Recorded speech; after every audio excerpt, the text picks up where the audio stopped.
నమస్తే, నేను మీ ఈశ్వర్. ఈ6 న్యూస్కి స్వాగతం. వార్తల్లోని ముఖ్య అంశాలు: ఫార్ములా ఈ కార్ల వ్యవహారంలో దర్యాప్తు ప్రారంభించండి. ఏసీబీకి సీఎస్ శాంతికుమారి లేఖ, గవర్నర్ ఈ మేరకు అనుమతి ఇచ్చినట్లు వెల్లడి.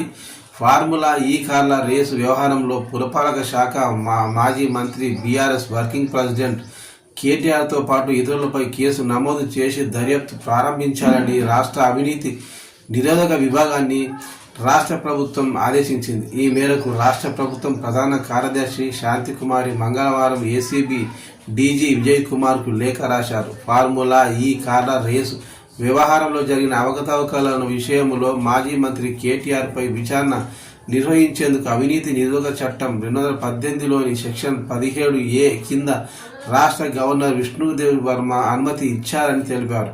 అప్పట్లో పురపాలక శాఖ ప్రత్యేక ప్రధాన కార్యదర్శిగా వ్యవహారంలో కీలక పాత్ర పోషించిన అరవింద్ కుమార్తో పాటు హెచ్ఎండిఏ మాజీ చీఫ్ ఇంజనీరు డిఎల్ఎన్ రెడ్డి తదితరులపై సైతం కేసులో నిందితులుగా చేర్చి విచారించాలని సీఎస్ ఆదేశించారు.